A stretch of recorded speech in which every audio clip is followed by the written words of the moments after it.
मेरे साथ साथ तुम इसे लिखो और एक बार फिर फेयर करो, होगा तुम्हारा ये अपने आप ही तैयार। Prove that one one plus I is irreducible element, irreducible element in Z I. तुम्हें क्या प्रूव करना कि वन प्लस आई इरेड्यूसिबल एलिमेंट है जेड आई में।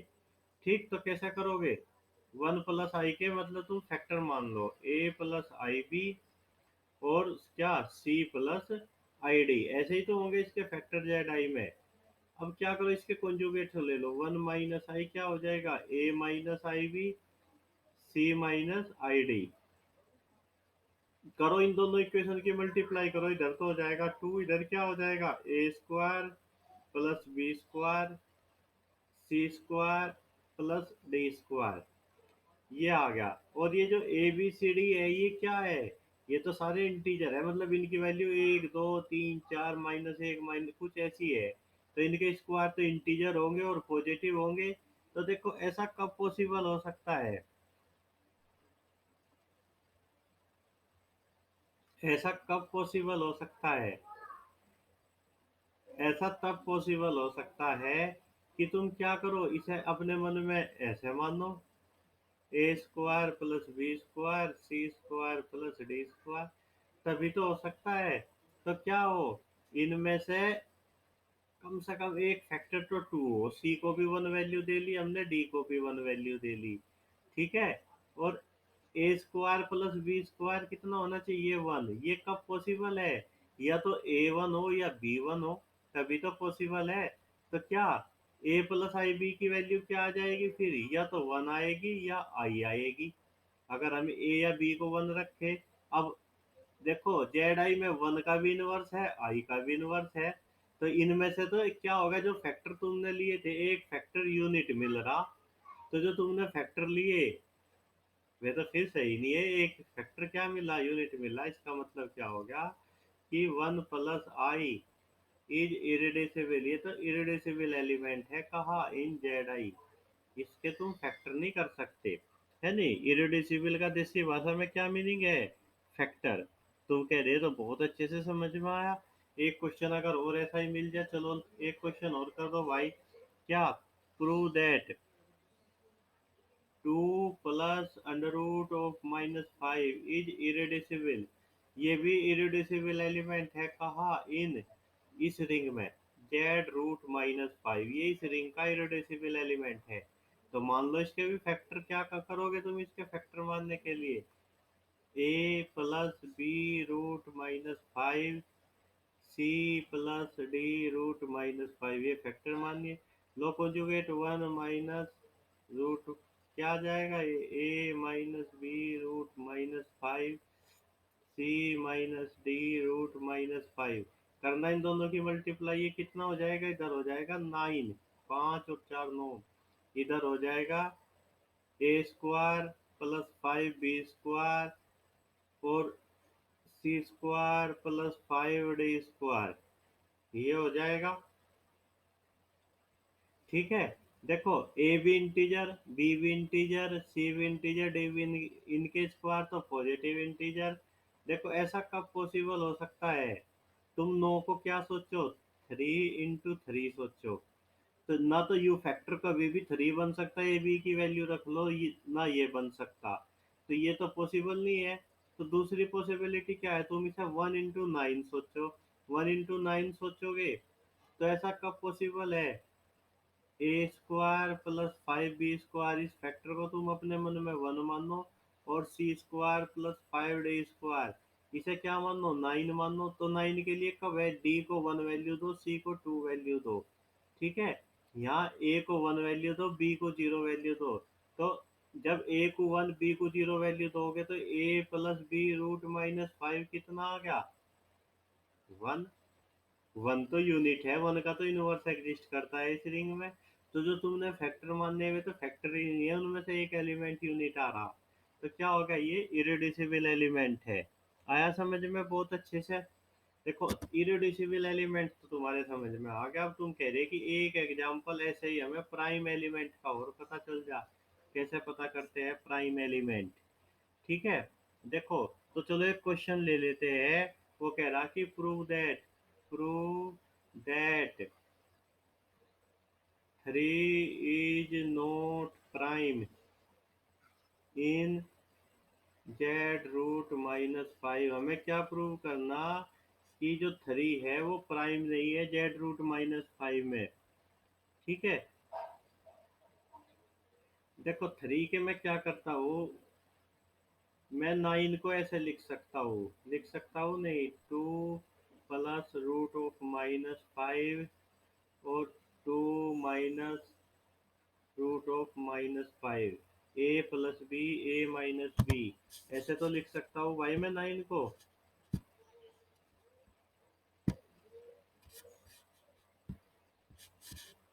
तो ये कितना आ गया, इनकी मल्टीप्लीकेशन हो गया, इसके 4 + 5 = 9। तो देखो 3 डिवाइड करता है 9 को, इसका मतलब क्या है कि 3 डिवाइड करता है 2 प्लस रूट माइन 5 को, और 2 माइनस माइनस ऑफ रूट -5 को। देखो 3 क्या करता है, इन दो के प्रोडक्ट को डिवाइड करता है, पर 3 ना तो इसे डिवाइड करता और 3 ना इसे डिवाइड करता। ठीक है, जबकि इनके प्रोडक्ट को डिवाइड करता है। तो इसका मतलब क्या होगा कि 3 इज नॉट प्राइम। एक को तो डिवाइड करना चाहिए था, इनके प्रोडक्ट को करता है, इनको अलग अलग करता है, नहीं तो क्या हो गया, 3 प्राइम नहीं है। ठीक है, तो फिर एक क्वेश्चन और ले लेता हूँ। तो ऐसे तो तुम्हें लग रहा बहुत अच्छा है प्राइम एलिमेंट का तो पता करना। Prove that 5 is not prime in Z I. हमें क्या प्रूव करना, लिखो question, prove that 5 is not prime. वैसे तो जेड में तो 5 प्राइम होता है। अब जेड आई की बात करते हैं, जेड आई। देखो मैं 5 को कैसे लिख सकता हूँ, 5 को लिख सकता हूँ मैं 2 plus I, 2 minus I Z I में। अब ऐसे लिख दिया मैंने, मतलब 5/5 सही बात है। इसका मतलब क्या है, 5/2 + आई, 2 - आई। बट 5 ना तो 2 + आई को डिवाइड करता, और ना क्या करता, 5 डिवाइड करता 2 - आई को। इसका मतलब क्या हो गया कि 5 इज नॉट प्राइम। फिर 5 प्राइम नहीं बचा। सही बात है। तो इसी तरह हम देखो चेक कर सकते हैं क्या, एग्जाम्पल के लिए हमने P5 को चेक करा, अगर हम 13 को भी चेक कर सकते हैं। ठीक, 17 को चेक कर सकते हैं, 29 को चेक कर सकते हैं। ऐसे भी तो चेक कर सकते हैं। 5 के टुकड़े क्या करे हमने, 2 + आई, 3 + आई। 13 के टुकड़े क्या कर लोगे तुम, देखो 13 किन दो स्क्वायर से बनता है, 9 और 4 13। इसे बंद कर लोगे, 3 + 2 आई 13 के टुकड़े, और 3 - 2 आई, है नी 13। 17 के क्या कर लोगे, 4 + आई, 4 - आई, 17, 17 भी प्राइम नहीं बचा। 29 के क्या कर लोगे, 5 + 2 आई, 5 - 2 आई = 29। तो हम इन्हें भी चेक कर सकते हैं। देखो अगर अब बात करें, हम इसे अच्छे से समझते हैं, है नी, क्या डिस्कशन, डिस्कशन डिस्कशन क्या कहता है हमें। देखो जैसे 6 की बात करें, हमें ये प्राइम है या नहीं है इन जेड आई। देखो 6 के तो एकदम टुकड़े हो जाएंगे, क्या 6 = 2 × 3, है नी, ये प्राइम नहीं। इनकी तो देखो 6 8 10 इस तरह के जो कंपोजिट नंबर है, इनकी तो चेक ही नहीं करनी है, तो प्राइम हो ही नहीं सकते जेड आई में, क्योंकि इनके तो एकदम टुकड़े हो रहे हैं। ये जेड आई में ही तो माने जाएंगे। फैक्टर 6 के कैसे लिख लेंगे हम, 2 + 0 आई × 3 + 0 आई, एकदम हो रहे सबके। अब जो प्राइम नंबर है, जैसे 3 5 7 9 11 13, है नी, इनकी बात करते हैं। इनमें हमने चेक करा, ना तो 3 प्राइम मिला, ना 9 पर 5 प्राइम मिला, ना हमें 13 प्राइम मिल रहा था। हो सके 7 मिल जाए, 11 मिल जाए। तो कौन प्राइम है कौन नहीं है, जेड आई की बात कर रहे। मतलब जेड में तो ये सब प्राइम है, जेड आई में इनमें से कौन प्राइम है। तो इसके लिए तुम्हें मैं चेक करना सिखा दिया। ठीक है, तो एक रिजल्ट लिख लो, इंपॉर्टेंट रिजल्ट है। Result, A number P, A number P is not prime, a number p is not prime in zi if p congruent to 1 mod 4। मतलब अगर p को हम 4 से भाग देंगे, एक रिमाइंडर आएगा, तो वो प्राइम नहीं हो सकता। जैसे 5, 9 तो छोड़ दो, 9 प्राइम नहीं होता। 13, 17, 29, ये सब क्या है, 37, ये ऐसे प्राइम हैं जो जेड आई में प्राइम नहीं है, क्योंकि इनके सबके टुकड़े हो जाएंगे। 37 के करके दिखाओ भाई। 37 के लिख सकते हो तुम 6 प्लस आई, 6 माइनस आई, देख लो एकदम हो गए। सही बात है। चलो, चलो एक क्वेश्चन और कर लेते हैं। वो कह रहा क्वेश्चन में कि prove that 2 plus root minus 5 is not prime in Z root minus 5। ये इस रिंग में प्राइम नहीं है।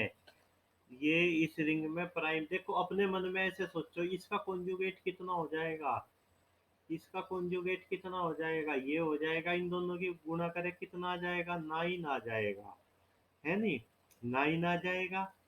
तो हम कैसे लिख सकते हैं, हम लिख सकते हैं कि 2 प्लस रूट माइनस 5 डिवाइड 9, बिल्कुल सही है। 2 plus root minus 5 divide 3 into 3, बिल्कुल सही है। बट 2 प्लस रूट माइनस 5 3 को तो डिवाइड करता ही नहीं, ना इसे करता ना इसे करता। शरत याद है कि अगर दो की गुणा को डिवाइड करता है तो उनमें से एक को करेगा, तो क्या होगा, ये प्राइम नहीं हुआ। ठीक है, चलो, ये तो बहुत अच्छे से समझ में आ रहा।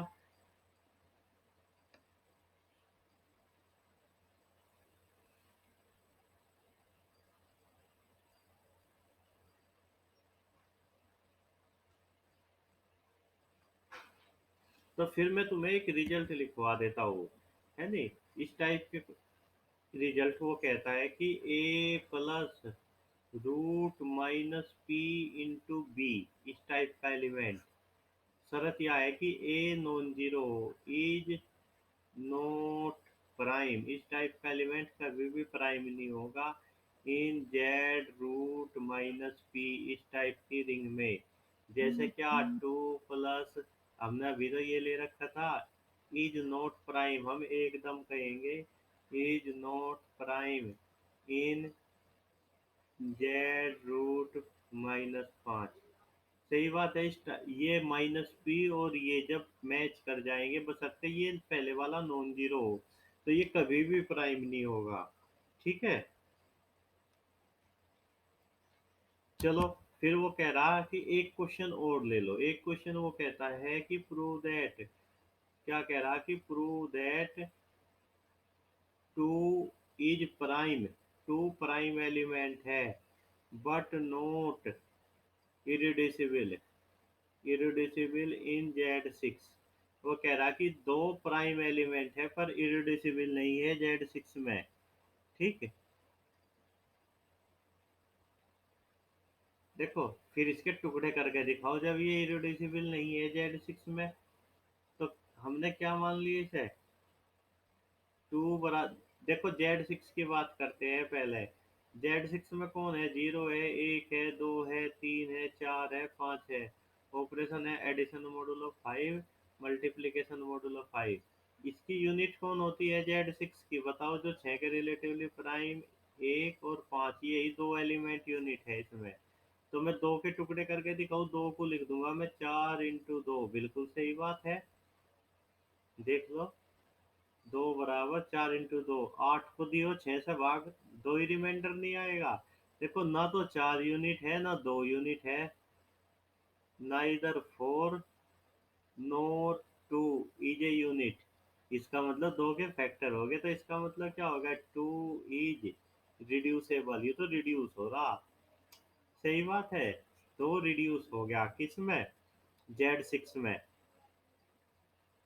तो बहुत आसान है इसे रिड्यूस दिखाना, तो आ गया समझ में भाई, कोई दिक्कत तो नहीं है किसी को भी। चलो, अब हम कुछ इम्पोर्टेंट रिजल्ट की बात कर लेते हैं। Some important result. क्या इम्पोर्टेंट रिजल्ट है?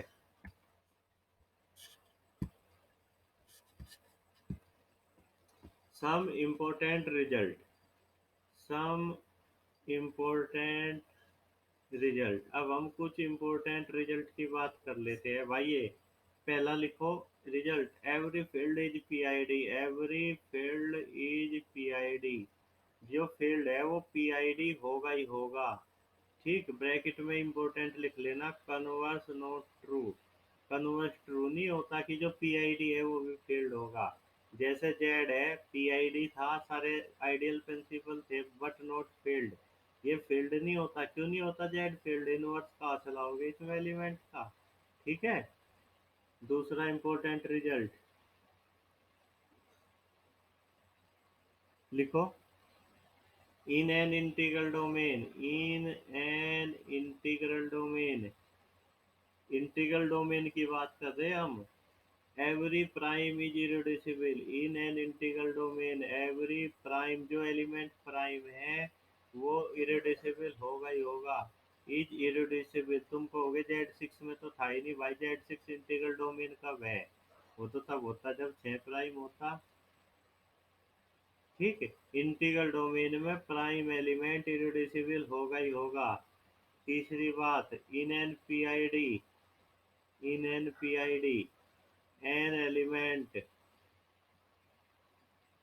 is irreducible. An element is irreducible if and only if it is prime। मतलब पीआईडी में तो प्राइम और irreducible एक बात है। सही बात है। तो हम क्या कह सकते हैं इन पीआईडी? हम कह सकते हैं क्या इन पीआईडी, प्राइम बराबर irreducible। प्राइम बराबर irreducible। सही बात है। अब देखो, हमने पढ़ा था UFD, unique factorisation domain. Unique factorisation domain क्या था? An integral domain.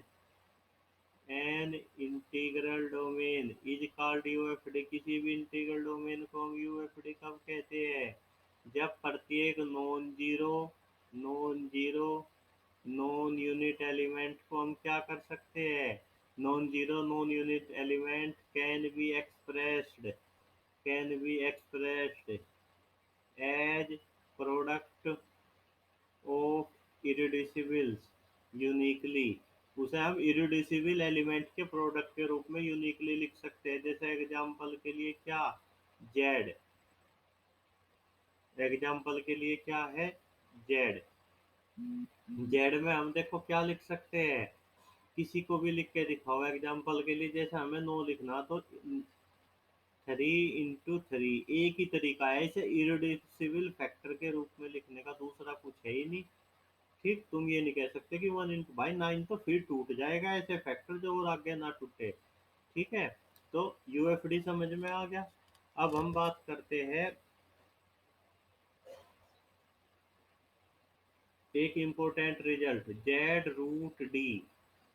जैसे तुमसे यहाँ पे 5 जेड रूट 5 कर ले, जेड रूट 7 कर ले, तो क्या इज नॉट यूएफडी? ये यूएफडी नहीं होते।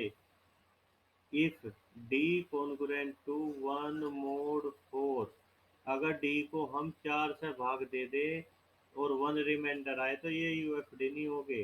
तो फिर हम, कोई तुमसे पूछ ले इज जेड रूट 5 प्लस वाला यूएफडी, क्या ये यूएफडी है जेड रूट 5? तो तुम कहोगे कि ये यूएफडी नहीं है। फिर इसे समझते हैं कैसे। देखो, ये यूएफडी कैसे नहीं है जेड रूट 5। देखो, हम इसमें 5 को कैसे लिख सकते हैं? 5 को हम लिख सकते हैं 1 प्लस।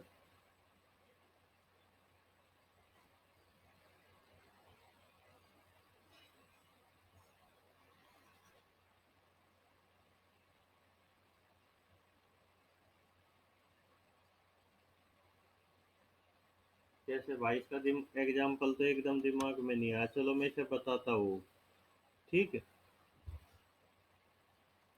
तो इस तरह से मतलब क्या, Z√5, Z रूट क्या, फिर कौन सा आ जाएगा प्राइम, 11,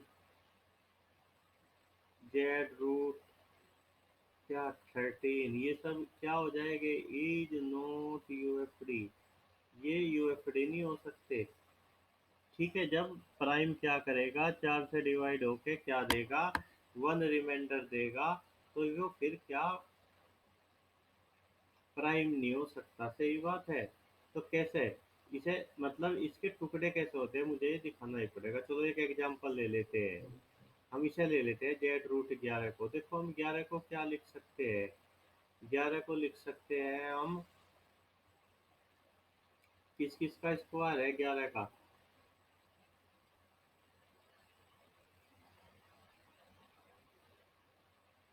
11 है 9, नहीं 11 तो नहीं आएगा, ये तो 13 आएगा, ये है 9 का 4 का, तो इसे हम लिख सकते हैं,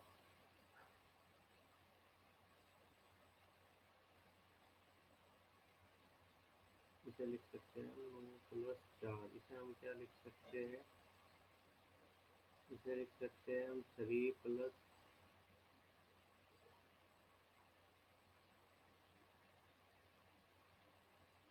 इसे हम क्या लिख सकते हैं, इसे लिख सकते हैं 3 +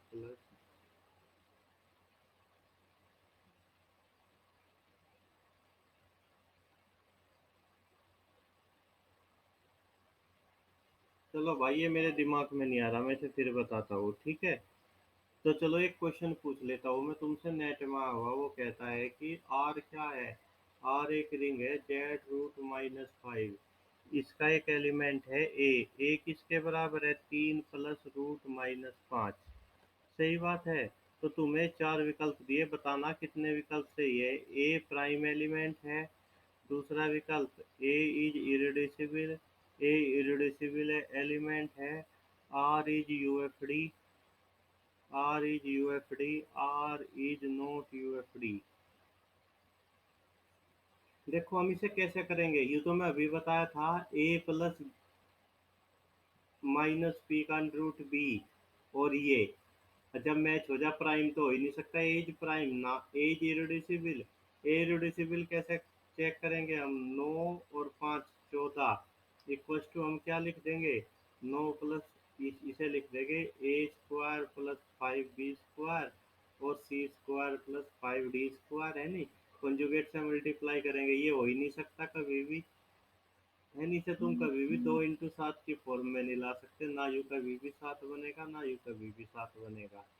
ठीक है, तो क्या ये इरेड्यूसिबल होगा, हाँ। आर यूएफडी है, भाई ये यूएफडी नहीं होते माइनस वाले, ठीक है, ये तो ईडी नहीं थे, केवल -2 पे होते हैं, ठीक है। आर इज यूएफडी ना, आर इज नॉट यूएफडी, तो इसके दो विकल्प सही है, 5 नंबर का क्वेश्चन था नेट में, ठीक है।